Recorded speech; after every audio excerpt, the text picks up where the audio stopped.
Welcome to mikegolden Games. Today I'm going to be installing a dual battery setup. So I got the box right over. Alright, so here's the box here. In the previous video you guys saw this. It's just an extra basically light bar cable. So we got this right here, the Stinger isolator relay. Let me try and get that in focus. Again, I'm using my GoPro. But so this is what we're going to be using, is the isolator. Again, I'll have everything in the description of the video, which I forgot to do for the LED light bar video, which has not gone up yet. So I'm going to have to do that, get the links to everything. And then I got a Cobra power inverter cable kit. Basically, you could just go and get, instead of using this, you could just get some jumper cables and cut them up. But this has the connectors I need, and it's got a few of the shrink wrap tubing, which you'll need as well. For in this box, which I'm not sure, I'll probably do this at the end of the video. Got all this bubble wrap. Badass Smitty built seat cover. It should be in black, at least the one I ordered. Hopefully it's in black. The cover shows it's tan. But so you got like all these pouches in the back, and this is the seat cover right there. And this is the back of the seat. Really cool looking. Hopefully it actually has all the stuff. I didn't think it had to be bought separately, but there's a picture like inside a Jeep. I think it looks pretty cool. Then here's the back of the box. Let me know what you guys think, and if you've used this seat cover before, let me know as well. And if you guys are using a dual battery setup, let me know in the comments how you did it. Let me know if you think I did a good job of it. Maybe just go to my Facebook page, send me some pictures of it so I can see how you guys set it up. But all right, let's get into it.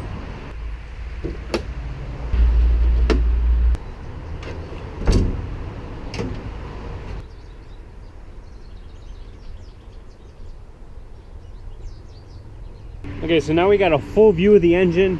So what we're going to start with is the isolator, I suppose, and that you want actually closest to your starting battery, which is all the way over there.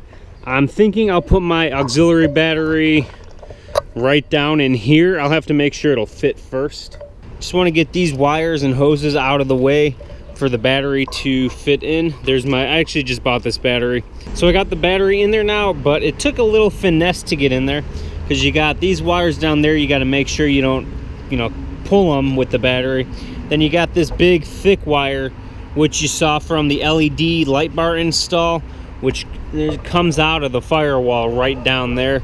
So you don't have much room to work with, but got it to fit.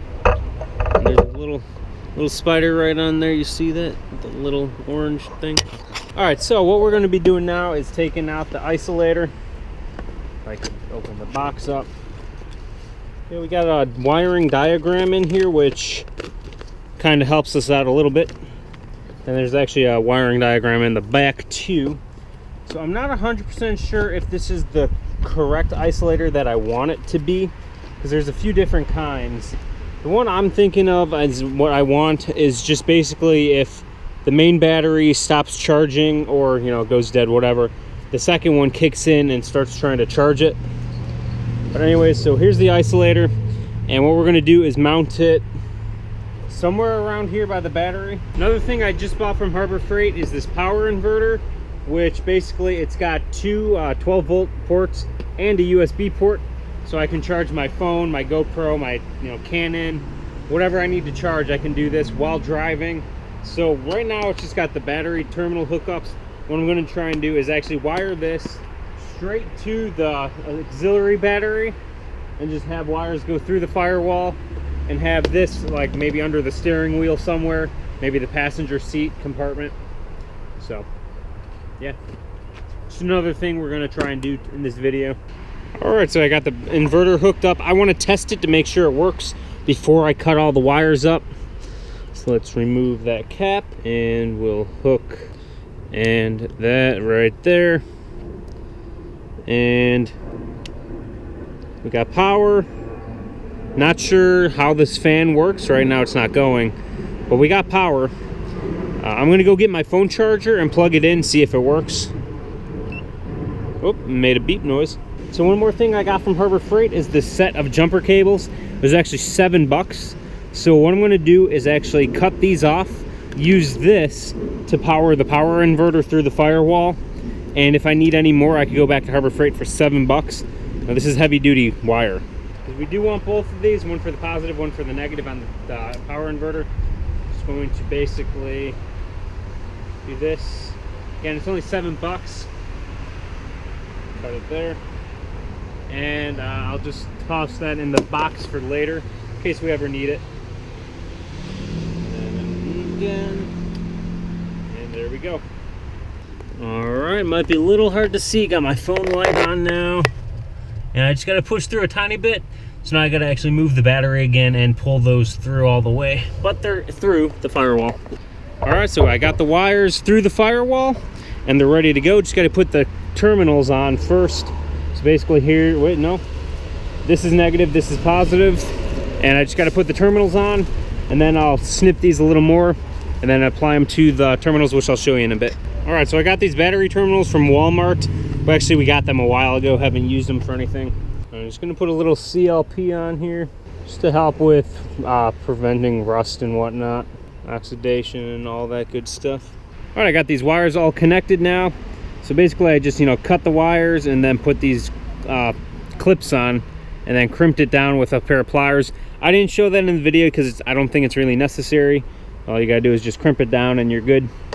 But if you have any questions, let me know in the comments. But alright, so right now we got the battery all set up. These are ready to go on. I want to hook up the battery to that battery first, or to the inverter first. So anyways, we're gonna go to that side now. We're gonna go over to the other side now. Okay, so now it gets a little more complicated. So basically, according to this diagram, we got one of these smaller ones that is a ground, and then the other one is to the true ignition. So that would be to this terminal right here. Now, what it also says is, okay, so either one can be for either, and then either of these can go for either one. So one of these goes to the positive terminal on the main battery, and then the other one goes to the positive terminal on the other battery. And then one of these will be, like I said, the ground. So before we do anything, we do want to disconnect the negative terminal on the battery. That way we don't, have any current going through it, and then we don't accidentally, shock ourselves or, blow up anything. All right, so I got the terminal disconnected, put a piece of cardboard in between the terminal and the connector. That way it doesn't touch and, give us any sparking. So now I just gotta get this to the ground, which I'm actually gonna probably mount it like this, and then put some screws through the handle for the battery right there. And then this will just go straight to the ground, which there's a bolt right here for this structural support, whatever you want to call it. Not sure the technical name for these. Okay, so now I got the negative terminal for the auxiliary battery basically hooked up. And now just to finish it off, I'm going to use some shrink tubing. Okay. Looks like it's a little too windy out. Come on. There we go. No. Little hot. There's that side, and then if I can get this other side.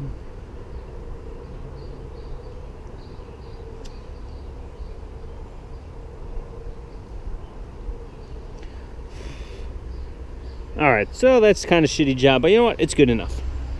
Don't really need it. I put Quick and CLP in there, so it's got a really good rust preventative. Alright, so I got the negative terminal on the battery wired up to right there as a ground. I haven't hooked up the positive yet. What we're going to do actually is come over here and we're going to drill the holes for this somewhere right in there. So I'll get that set up in a second. Alright, so what I'm going to do is just start a small little hole right here, just so I know where to mark it. And then on the other side, so now as you can see, I got a little hole there and a little hole there. Now I'm just going to drill through it so I can actually get the screws in there. Alright, now so before I forget, I just want to say with these bolts, these are the bolts that came from right here with the engine support or engine reinforcement, whatever you want to call it. What I did with these is I took that Dremel tool I got and just ground down the paint, because there is some paint on here, a little rust too. Looked like there's some kind of silicone or something, whatever. So just ground it down, make sure it's good contacts for the ground wires. All right, it's now time for the moment of truth. Is the car gonna blow up? So let's remove this.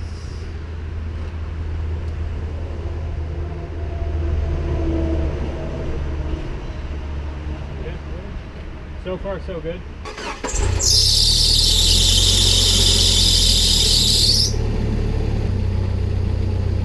So far, so good. Okay, so far, so good. All right, so I just used a voltmeter to make sure the new battery is charging. It's charging, so we're good. It was up to 13 volts instead of 12, so it is charging.